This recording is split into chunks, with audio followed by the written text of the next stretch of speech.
Welcome to PerotCharts.com. This website was developed for one reason: to provide accurate information to every citizen about the serious economic problems facing our country. Think of this site as an instrument panel or a dashboard that will let every American know the financial information that will determine our country's future. We live in the greatest country in the history of man. We've been so successful for so long that we now take our success for granted. Today, our great country is at a critical turning point. Not since the Great Depression have we seen an economic crisis of the magnitude that we are facing today. Our enormous national debt reached almost $9.4 trillion on April 30th of this year, and it is increasing by over $1 billion every day. We are leaving our children and grandchildren with a burden they cannot possibly manage. Today, more than one-half of the federal budget is committed to mandatory spending programs such as Social Security and Medicare. These programs have grown steadily over the years as a result of our aging population and rising health care costs. The expenditures will become even greater as more baby boomers retire. There are other problems confronting the nation that need to be addressed, but unless we solve the fundamental issues raised by entitlement spending, there will be little money left to meet future challenges that do not even exist today.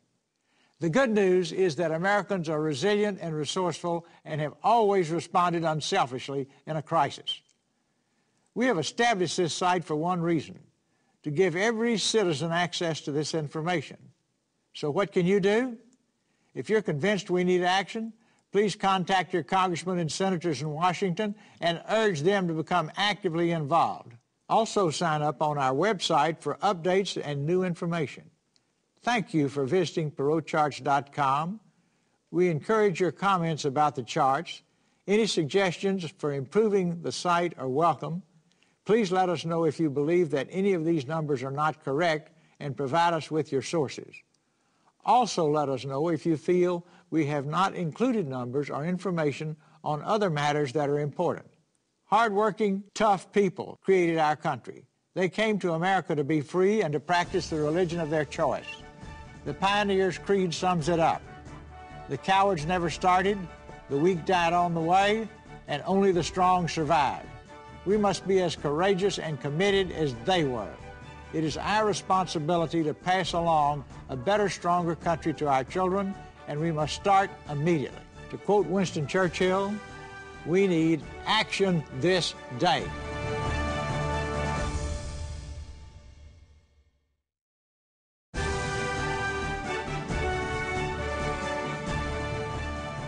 Today I have Mike Poss with me. He and I have worked together for years. He's a wonderful man, extremely talented, a man of the highest moral and ethical standards, and his whole mission, driven by himself, is to make sure that everything on this site is accurate.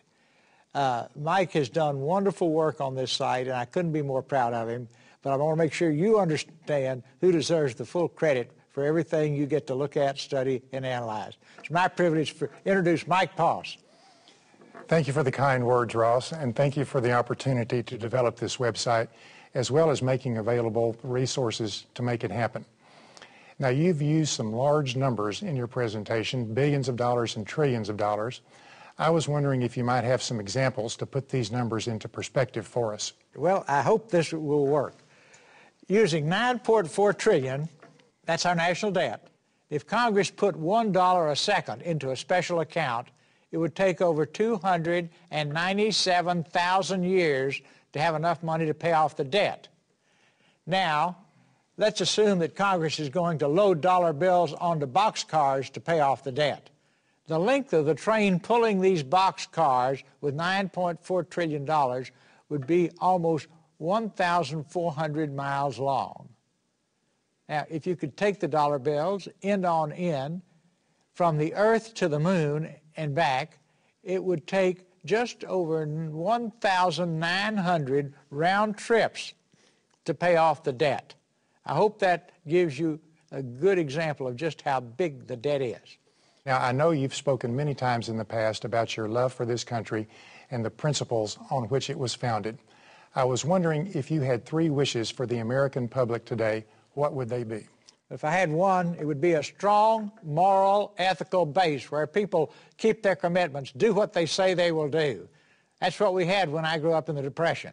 The second would be a strong family unit in every home so that the children get the ultimate support. Sadly, we have over a 50% divorce rate now. The third and final, but very important, would be to have the finest public schools in the world. Believe it or not, we had those during the Depression. Today, our public schools rank at the bottom of the industrial world. And to give you an example of that, go to our most elite engineering schools like Caltech and MIT. Look to see who's getting the PhDs in engineering. 80% come from either China or India. 18% come from nations all over the world. I'm up to 98% now. 2% come from the good old USA. Now, what does that say about our future? Because we don't have good public education. We've got to get focused on what's important and get those things done.